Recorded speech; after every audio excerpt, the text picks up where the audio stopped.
যে মহান রব্বুল ইজ্জাত আল জালালের শুকরিয়া আদায় করছি, কারণ তিনি আমাদেরকে সৃষ্টির সেরা বানিয়েছে। কিসের সেরা? সবাই বলেন কিসের? 18,000-এর উপরে মাখলুকাত পৃথিবীতে আছে, সবচাইতে শ্রেষ্ঠ সৃষ্টি হচ্ছে মানুষ। দ্বিতীয় নাম্বার, তিনি আমাদেরকে মুসলমান বানিয়েছেন। কি? 3 নাম্বার, তিনি আমাদের পৃথিবীতে পাঠিয়েছেন সাধারণ গরু ছাগল বা অন্যান্য সৃষ্টি হিসাবে না, আমাদের পাঠিয়েছেন খলিফার দায়িত্ব দিয়ে। কিসে? খলিফা কাকে বলা হয়?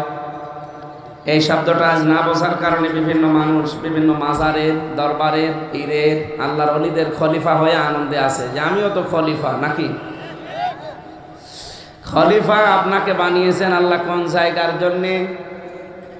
ওয়াইদ ক্বালা রাব্বুকা লিল মালাইকাতি ইন্নী জাইলুন ফিল আরদি খলিফা। অবশ্যই আমি জমিনে খলিফা পাঠাবো। কোন জায়গায়? জবান খুলে বলেন কোন জায়গায়? আমরা এখন কিন্তু জমিনের খলিফা নেই। এই দেশে আমরা অনেকে দেখি যারা কাপড় চাপড় সেলাই করে, দর্জি, তাদেরকেও মানুষ খলিফা বলে। খলিফা বলে না? যারা চুল কেটে দেয়, নাপিত, এদেরকেও খলিফা বলে। এমনকি রাস্তা ঝাড়ু দেয়, এদেরকেও বিভিন্ন জেলায় শুনি যে খলিফা বলে। আর বিভিন্ন দরবারের, পীরের, মাজারের সে খলিফা তো মানে নাই বললাম, সে তো আল্লাহর ওলি। খলিফা কারা? আল্লাহর যে দায়িত্ব ছিল ওইটা আল্লাহ এসে আমাদের সামনে এসে কথা বলবেন, দায়িত্ব পালন করবেন, এটা আল্লাহর শানের খেলাফ, মানায় না। ওই দায়িত্ব আল্লাহ তার বান্দাদেরকে দিয়েছেন, তার ভেতরে আমরা। যদি আপনি খেলাফতের দায়িত্বটা পালন করতে পারেন, আপনাকে পাঠানো আল্লাহর যে উদ্দেশ্য এটা সাকসেস হবে। ফেরেশতারা বলেছিল, আল্লাহ তুমি কি এমন জাতি পাঠাবে যারা রক্তারক্তি করবে, মারামারি করে দুনিয়া উল্টিয়ে ফেলবে?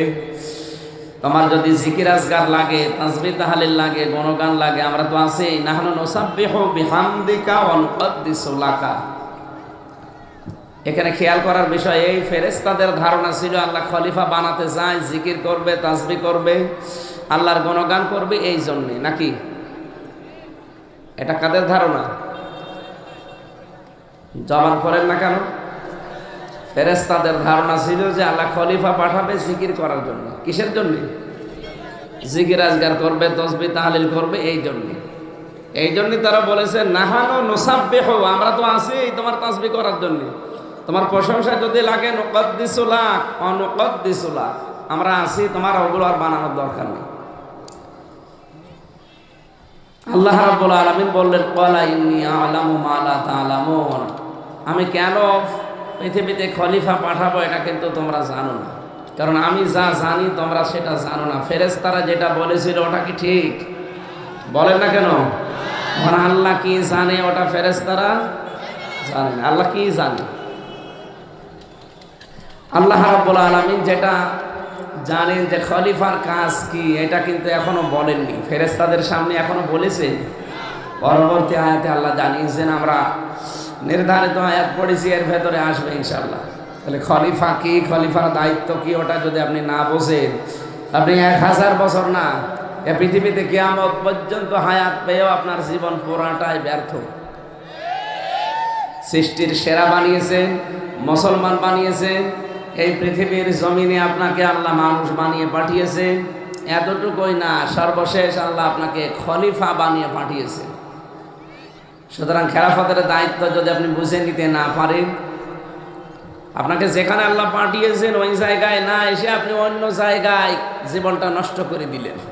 বাংলাদেশ সরকার যদি কাউকে ভারতে পাঠায় প্রতিনিধি করে, যে ভারতে যান, আপনি এই কাজটা 10 দিনের ভেতরে করে আবার চলে আসবেন। উনি চিন্তা করছে রাষ্ট্রীয় সফর যখন পেয়েছি, ভারত তো বাড়ির কাছে, মাঝে মাঝে যাওয়া যায়, আমি আমেরিকায় চলে যাই। কোথায়? আমেরিকায় গিয়ে আরো 15 দিন কাটিয়ে চলে এসেছে। ওনার যে পদোন্নতি হওয়ার কথা হবে, চাকরি যা ছিল আর থাকবে, কারণ যেখানে পাঠিয়েছিল ওই জায়গায় যায়নি, গিয়েছে অন্য দেশে। পৃথিবীর নিয়মই যদি আপনি বোঝেন যে রাষ্ট্র যেখানে পাঠিয়েছে টাকা পয়সা খরচ করে, সেখানে না গিয়ে অন্য জায়গায় গেলে যেমন আপনার চাকরি থাকার কথা না, আপনার পদোন্নতি তো দূরের কথা। তাহলে দুনিয়ায় আল্লাহ আপনাকে পাঠিয়েছেন ফিল আরদি, জমিনে। কোথায়? বলেন না কেন? আজ আমরা জমিনে নেই। আজ আমরা কেউ মাদ্রাসায়, কেউ মক্তবে, কেউ মসজিদে, এমনকি কেউ খানকায়, কেউ দরবারে, কেউ মাজারে। আর কিছু মানুষ আছে তো দুনিয়ায় নেই। এই জমিনটা ফাঁকা পেয়েছে জালেমরা 180 মাইল বেগে চালাচ্ছে। আপনি তো না বুঝে চিল্লাছেন, চেয়ারম্যান বুঝিস কি বললাম, আপনি টের পেয়েছেন? সুতরাং আমাদের জমিনে থাকা লাগবে। কোথায়? আপনি কি কথা বুঝতেছেন? আমরা যদি আজ জমিনে না থাকি, জমিন চালাবে জালেমরা। কারা চালাচ্ছে না এখন? তাম দুনিয়ার দিকে তাকান, সব জায়গায় জালেমরা উপরে না নিচে? আল্লাহ পাক বলেন, তাহা মা আনজালনা আলাইকাল কুরআনা লিতাশকা। হে নবী, আপনাকে আমি এ কোরআন এই জন্য দেইনি যে আপনি মার খাবেন, আপনি নিচে থাকবেন, আপনি অপমান হবেন। না, এ কোরআন আপনাকে দিয়েছি আমি দুনিয়ায় উপরে তোলার জন্য। জোরে বলেন আল্লাহু আকবার। সুতরাং আজ আমাদের উপরে থাকার কথা ছিল, আর সম্মানের জায়গায় থাকার কথা ছিল, সেখানে আমরা নেই। একটাই কারণ, যেটা নবীজি আমাদের কাছে রাখলেন ওইটা আমরা ধরতে পারিনি। আরে রংপুর বিভাগের মানুষ তো আরো বেশি। বিদায় হজের ভাষণে নবীজি ডাক দিয়ে বলেছিলেন শেষ কথা, তারাক্তু ফীকুম আমরাইন লান তাদিল্লু মা তামাসসাকতুম বিহিমা কিতাবুল্লাহ ওয়া সুন্নাতু রাসূলি। আমি চলে যাচ্ছে, দুইটা জিনিস রেখে গেলাম, যদি আঁকড়িয়ে ধরতে পারো লান তাদিল্লু, গ্যারান্টি দিয়ে বলছি কখনো পথ হারাবে না, কখনো মার খাবে না। তাদিল্লু শব্দের অর্থ হয় 99টা। কখনো পথভ্রষ্ট হবে না, মার খাবে না, না খেয়ে থাকবে না, অভাবে থাকবে না, লাঞ্ছিত হবে না, অপমানিত হবে না, পৃথিবীর নিচে থাকবে না। আমি আল্লাহর নবী গ্যারান্টি দিলাম তোমরা উপরে থাকবে। দুইটা জিনিসের, 1 নাম্বার কোরআন, 2 নাম্বার আমার সুন্নাহ। আমার প্রশ্ন, ওই সময় নবীজির সামনে সাহাবায়ে কেরাম ছিল 1,14,000। কত? 1,14,000 সাহাবী, সব জান্নাতি। জান্নাতি না? তার ভেতরে আবু বকর ছিল না? হযরত ওমর, হযরত ওসমান, এই যে যাদের নাম বলছে এরা জীবিত অবস্থায় জান্নাতের সার্টিফিকেট হাতে পেয়ে গেছেন। তার মানে এরা জাহান্নামে যাবে এ কথা আপনি বলতে পারেন না। এরা সব কি এ পর্যন্ত বুঝেছেন? বিশ্ব নবীকে বলতে পারতেন না যে আমি বিদায় নিচ্ছি, এই যে আবু বকরকে রেখে গেলাম, বলতেন না? এই যে ওমরকে রেখে গেলাম, এদেরকে যদি অনুসরণ করো, আঁকড়িয়ে ধরো, জান্নাত পেয়ে যাবে, বলেছেন? কেন বললেন? এই দেশে এখন হাজারো মানুষ, কত মানুষকে আমরা দেখতে পাচ্ছি, তারা মারা যাওয়ার আগে গ্যারান্টি দিয়ে যায় যে আমি চলে গেলাম, আমার এই যে ছেলে গদ্দিনেশীন পীর রেখে গেলাম। এটা গদ্দিনেশীন পীর না গদ্দিনেশীন শয়তান? না, আপনি না, আমিও মাথা ঝাঁকাছে। তো এই কথাটা একটু আপনি নিতে পারেন না। আমি দেখেছি অন্যান্য বিভাগের মানুষ অনেক নিচ্ছে এখন, কিন্তু এই রংপুর বিভাগের মানুষ আবেগে ইসলাম মানে। আবেগ দিয়ে চলবে না, বিবেক দিয়ে আপনাকে চলা লাগবে। নবী কেন বললেন না যে আবু বকর, ওমর, ওসমানকে রেখে গেলাম, এদেরকেই তোমরা দেখে রেখো? না, কারো নাম বলেননি, অথচ তারা সব জান্নাতের সার্টিফিকেট প্রাপ্ত মানুষ। বলেছিলেন আমি কোরআন আর সুন্নাহ রাখলাম।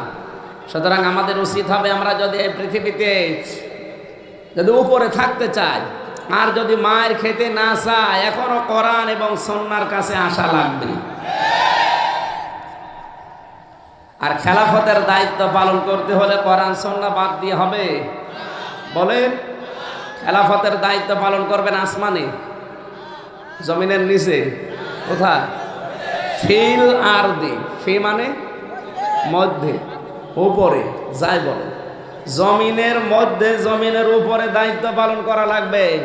আমরা এমন খলিফা হয়ে দাঁড়িয়েছে, শুধু খানকা, মাজার, এই জায়গাগুলোতে গাছতলা বাঁশতলায় খলিফা হয়ে বসে আছে, আর বগল বাজাচ্ছে যে আমি খলিফা।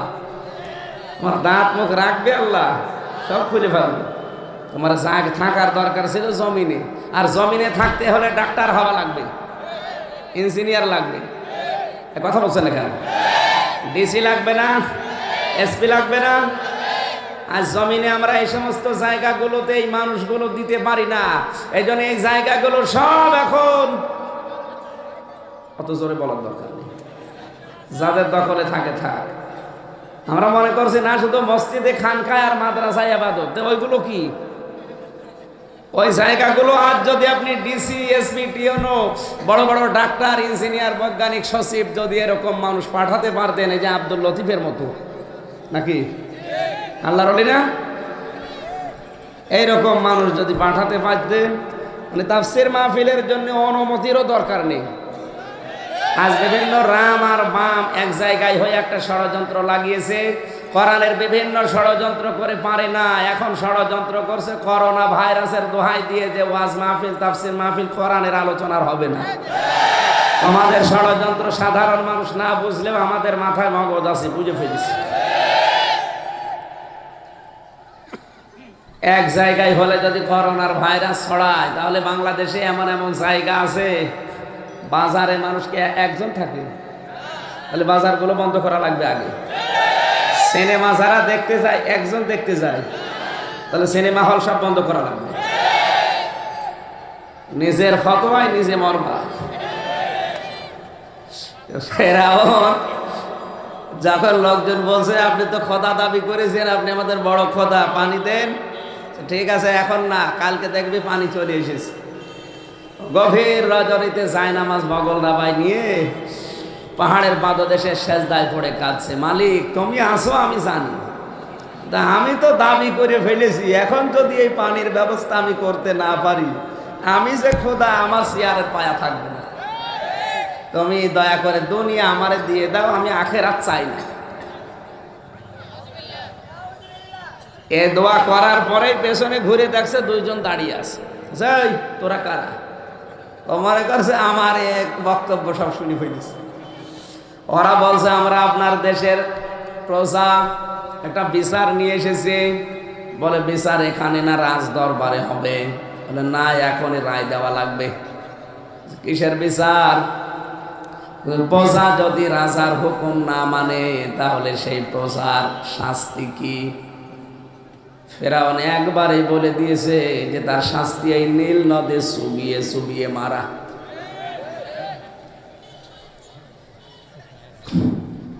ওই দুইজন বলছে আপনি রায়টা তাহলে লিখে দেন। বলছে না, লেখা লাগবে না, আমি যা বলি ওইটাই ফাইনাল। ওই দুইজন বলছে না, আপনার কথায় কোনো বিশ্বাস নেই, আপনি সকালে বলেন এক কথা, বিকালে বলেন আমি বলিনি, আপনি লিখে দেন। অজয় বলছে না, এখন লিখবো না, রাজ দরবারে যাবি তখন। দুইজন বলছে দেখেন আমরা কিন্তু এই মরুভূমিতে দুইজন আছে আর আপনি একা, যদি আপনি বেশি কথা বলেন দুইজন মিলে আপনাকে জিন্দা দাফন করবো, কেউ টেরও পাবে না। মনে করছে তাই তো, ঠিক আছে। কাগজ কলম কোথায় পাবো? বলছে আমাদের সাথে আছে। কাগজ আর কলম নিয়ে লিখে দিয়েছে, কোনো প্রজা যদি রাজার হুকুম না মানে, তার প্রথম শাস্তি এই নীল নদীর চুবিয়ে মারা। ইতি ফিরাউন সই করে দিয়েছে। কাগজটা হাতে নিয়ে বলছে আমাদেরকে চেনেন? বলছে না, আমি জিবরাইল আর এটা মিকাইল। আপনি যা লিখে দিলেন আপনার এই ফতোয়া কিন্তু একদিন আপনার উপরে কার্যকর হবে। ও যেদিন নীল নদে ডুবে যাচ্ছিল, হাত্তা ইদা দারাকাহুল গারাক ক্বালা আমানতু আন্নাহু লা ইলাহা ইল্লাল্লাযী আমানাত বিহি বানু ইসরাঈল ওয়া আনা মিনাল মুসলিমিন। হাত্তা যখন ইদা আদরাকাহুল গারাক, যখন ফিরাউন ডুবে যাচ্ছিল, তখন বলেছে আমি ঈমান আনলাম ওই আল্লাহর উপরে যার উপরে বনি ইসরাইলরা ঈমান এনেছে, আর আমি মুসলমান। এরপরও ফেরেশতারা আমার পানি খাওয়ায় কেন? আল্লাহ তখন ডাক দিলেন, আল আন, এখন আকাদ আসাইতা ক্বাবলু ওয়া কুনতা মিনাল মুফসিদিন, এর আগে তুমি বড় সন্ত্রাসী ছিলে, ফ্যাসাদকারী ছিলে, স্বৈরাচার ছিলে। তোর কারণে আমার হাজার হাজার বান্দা দুনিয়ার মুখ দেখতে পারে নাই, দুনিয়াতে আসার আগেই তাদেরকে তুই বিদায় করে দিয়েছিস। তোর কারণে আমার হাজারো বান্দা 10 বছর ঘরে থাকতে পারে নাই। এটা শুধু ওই ফেরাউনের জামানায় ছিল, এখন দুনিয়ায় এসব নেই। এটা ফেরাউন যে ফতোয়া দিয়েছিল, কোন প্রজা যদি রাজার হুকুম না মানে তার প্রথম শাস্তি হবে নীল নদী চুবিয়ে মারা। হযরতে জিবরাইল তখন ওই কাগজটার সামনে নিয়ে বলছে যে তাকান, আপনি কি লিখেছিলেন? আপনি যা লিখেছিলেন সেই ফতোয়া আজকে কার্যকর হচ্ছে। আপনি নিজেই বলেছেন যে কোন প্রজা যদি রাজার হুকুম না মানে, তা আপনি তো এই পৃথিবীর একজন প্রজা, আমার আসল রাজাকে। আলাইসাল্লাহু বিআহকামিল হাকিমিন, সব চাইতে বড় রাজা আমি আল্লাহ, আর যত কিছু আছে সব আমার প্রজা। সুতরাং আপনি প্রজা হয়ে আসল রাজার হুকুম মানেননি, আপনি যে ফতোয়া দিয়েছিলেন ওইটা এখন কার্যকর করব। আমার তো মনে হচ্ছে এই দেশে অনেক ফেরাউন এখন উঠে পড়ে লেগেছে, বিভিন্ন ষড়যন্ত্র করে, যখন কাজ হয়নি এখন ষড়যন্ত্র আরম্ভ করেছে এইটা নিয়ে। সৌদি আরব বুঝেছিল যে এই করোনা থেকে বাঁচতে পুরা কাবা শরীফ চত্বর ফাঁকা করে দেওয়া, কিন্তু আমার আল্লাহ কাবার চত্বর ফাঁকা রাখেননি। আবাবিল পাখির দ্বারা এই কয়েকদিন আপনি দেখেছেন, আবাবিল পাখি দিয়ে আমার আল্লাহ প্রদক্ষিণ করাচ্ছে, তাওয়াফ করাচ্ছে। মানুষ যদি পৃথিবীতে নিরাশ হয়ে যায়, দূরে চলে যায়, আল্লাহর অন্য সৃষ্টি দিয়ে আল্লাহ তার ঘর রক্ষা করবে। রক্ষা করেছিলেন হাতি দিয়ে, কি দিয়ে? হস্তি বাহিনীকে আল্লাহ ধ্বংস করেছিলেন আবাবিল পাখি দিয়ে। সুতরাং আল্লাহর এই ঘরকে এরা নিজেরা বাঁচার জন্য যা করেছিল এরা পারে না, এখন আবার খুলে দিয়েছে। সুতরাং আপনি কোরআনের এই অনুষ্ঠানগুলো, হাজারো মানুষ চোখের পানি ফেলে বিভিন্ন অপরাধের জন্য কান্নাকাটি করে। আল্লাহ বলেন, যখন কোনো মানুষ শাস্তির ভয় করে কান্নাকাটি করে, আমি আল্লাহর কাছে ক্ষমা চাই। যতক্ষণ ক্ষমা চাবে ততক্ষণ তাদের উপরে আমি আল্লাহ কোনো আযাব দেব না। সুতরাং এই করোনা বলেন, লাসা বলেন, বিভিন্ন যে ভাইরাসগুলো দেখতে পাচ্ছি, এগুলো থেকে বাঁচতে আরো দুয়ার মাহফিলের আয়োজন বেশি করা দরকার। নাস্তিক যারা আছে বেশি, দেশে বেশি না, হাতে গোনা কয়েকটা। আপনার যদি আল্লাহর বিধান ভালো না লাগে, কোরআনের কথা, তাহলে এ দেশ থেকে আপনি বের হয়ে চলে যান, আমার দরকার নেই দেশে থাকা। এখন যদি বলেন এই কথাগুলো বলার দরকার নেই, আপনি শুধু কবরের কথা বলেন। আরে ভাই, 2 তলা নৌকা আমরা দেখেছি না, দেখেননি? উপরে মনে করেন আমরা এই কয়েকজন আছি, আপনারা নিচে। যদি বলেন বারবার উপরে পানি নিয়ে আসতে গেলে আপনারা রাগ করেন, আমরা আর যাব না। নিচে যে পানির ব্যবস্থা আছে, একটা তক্তা খুলে নেব। আপনি তক্তা একটা খুলে নিচ্ছেন, উপর থেকে আমরা যদি, আমার এই যে আব্দুল লতিফ দাদা, আমরা যদি মনে করি যা ও এখন আর আসে না, আমরা বেঁচে গেলাম, পানি যদি ওখান থেকে আপনার নিতে থাকেন, আপনারা নিজেরা ডুববেন না আমাদেরকে ডুবাবেন? আপনি এই ছোট কথাটা বোঝেন না কোন কারণে? এদেশে কোরআন বিদায় করে দিলে চীনের মতো, এই দিল্লির মতো গজব আসতে বেশি দেরি হবে না। আপনি তো নিজে মরবেন, আমাদেরকেও মারতে চান, এই জন্যই তো কথা বলা লাগে। এদেশের কিছু দালাল মিডিয়া আছে, বিশেষ করে 71, এই বিশ্ব দালাল, এটা আলেমদের কথাগুলো কাটছাট করে উল্টা পাল্টা করে কালার করার জন্য এরা লেগেছে। বাম আর রামদের হাজার কোটি টাকা এরা গোপনে পায়। 16 কোটি মুসলমানের উচিত এই টিভিটা বর্জন করা। আপনি আর যাই করেন, ইসলামের পক্ষে থাকেন, আপনার কাছে আমি আছি। ইসলাম বাদ দিয়ে যদি তামাম দুনিয়া এনে দেন, ওরকম দুনিয়া আমার দরকার নেই। সুতরাং যারা এই সমস্ত ফতোয়াবাজি করছেন, এটা বাদ দেন, এখনো বাদ দেন। এটা বন্ধ করে আপনি কি করবেন? গান দেবেন? চীন দেশে এই করোনা ভাইরাস আরম্ভ হওয়ার পেছনে যে কারণগুলো এখন বিজ্ঞানীরা আবিষ্কার করছে, তার 1 নম্বরে ওদের খাবারগুলো সমস্যা। ওরা খায় ইঁদুর, বিড়াল, তাও জবাই করে রেখে দেয়, 2-3 দিন পরে ওটা যখন হয়ে যায়, ছাল ছিঁড়ে তখন পুড়িয়ে পুড়িয়ে খায়। এ কি খাবার বলে? আপনি দেখবেন ওদের চীনের বাজারগুলোতে ইঁদুর খায়, সাপ খায়, বিড়াল খায়, কুকুর, বড় বড় কুকুর জবাই করে রেখে দিয়েছে। বাদু, চামচিকা, একটা খাবার হলো। আল্লাহ যে সমস্ত খাবারগুলো হারাম ঘোষণা দিয়েছে ওইগুলো ওদের আসল খাবার। এই জন্য চীনের প্রধানমন্ত্রী বিভিন্ন মসজিদে যে বলছে তোমার নবীকে ডাক দাও, একটু দেখা করো, এখন ঠেলায় পড়েছে। এই দেশের রাজনীতিকে রাম বাম গুলো যখন ঠেলায় পড়বে তখন বলবে হুজুরকে ডাক দিয়ে নিয়ে আসে। তখন ডাক দিয়ে করবেন কি? গজব নাজিল হয়ে গেলে তখন ডাক দিয়ে লাভ আছে? এখন চীনে প্রতিদিন কত মানুষ মারা যাচ্ছে, বাধ্য হয়ে ওরা এখন মুসলমানের নবী ১৫০০ বছর আগে যে থিওরি দিয়েছিল, যদি বিভিন্ন মহামারী থেকে বাঁচতে চাও, আল্লাহুম্মা ইন্নী আউযু বিকা মিনাল বারাসি ওয়াল জুনুনি ওয়াল জুযাম ওয়া মিন সাজ্জিল আসকাম, এটা করোনা ভাইরাস এবং লাসা ভাইরাস থেকে বাঁচার দোয়া ১৫০০ বছর আগে নবী শিখিয়েছেন। আল্লাহুম্মা ইন্নী আউযু বিকা মিনাল বারাসি ওয়াল জুনুনি ওয়াল জুযামি ওয়া মিন সাজ্জিল আসকাম, ধবল, কুষ্ঠরোগ, মহামারী, বিভিন্ন উল্টাপাল্টা রোগ থেকে তুমি আমাদেরকে বাঁচাও। কতদিন আগের দোয়া? এ দোয়ার ভেতরে কিছু কিছু বাস্তবতা আছে। আল্লাহর নবী নিজের জীবনে যেটা শিখিয়েছেন সেটা হচ্ছে অজু। কি বিজ্ঞান এখন জানাচ্ছে, এই যে হাতের ভেতরে কেউ যদি 20 সেকেন্ড পর্যন্ত প্রতিদিন এই কবজি পর্যন্ত ধৌত করতে পারে 20 সেকেন্ড, তাহলে এই করোনার যে অথবা লাসা আরও যে সমস্ত ভাইরাসগুলো দেশে আসতেছে এ থেকে বেঁচে থাকা সম্ভব।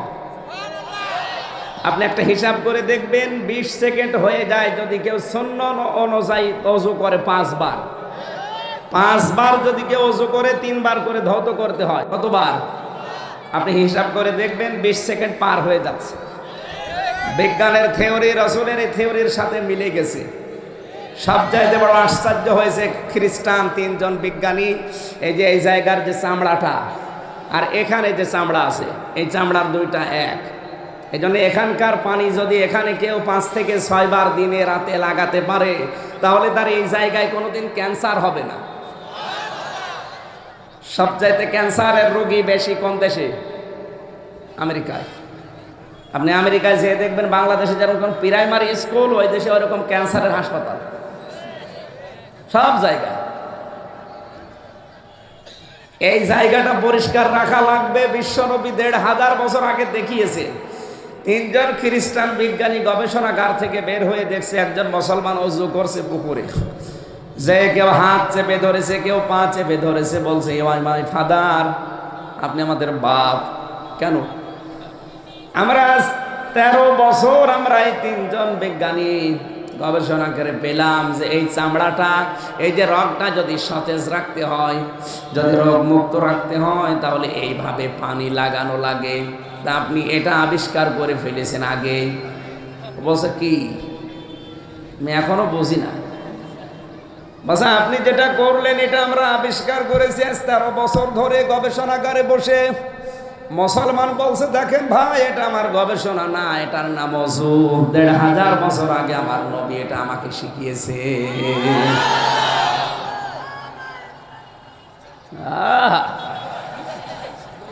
নারায় তাকবীর, মনে হচ্ছে রওশনের স্বাদ, ওর জীবন যখন সব শেষ। এই যে এখানে যে চামড়া আছে না, বিজ্ঞানের থিওরি ছিল কি 5 থেকে 6 বার। নবীজি ওযু করতে বলেছেন কয়বার? আর একবারও আছে, ওই ওযুটা সবাই করে না, তাহাজ্জুদের নামাজে। কয়বার? তো ওদের যে কথা, ওরা জোর দিয়ে বলেছে 5 বার, আর একবার বেশি দিয়েছে হালকা, সেটা কি 6 বার। তার মানে 5 থেকে 6 বারই আমাদের ওযু হয়ে যায় তাহাজ্জুদ মিলে। যদি কেউ এই অঙ্গ প্রত্যঙ্গগুলো 20 সেকেন্ডের উপরে এই 5 বার 6 বার ধুতে পারে, তাহলে তাকে এই বিভিন্ন রোগ থেকে আমার আল্লাহ বাঁচিয়ে দেবে। আপনারা বলেন যে আমার কথা বললে আমাদের বিরুদ্ধে চলে আসে। আপনার বিরুদ্ধে বলার জন্য তো আমি আসি না, বলতে গেলে আপনার বিরুদ্ধে চলে যায়, কারণ আপনি বিরুদ্ধের কাজগুলো করেন কেন?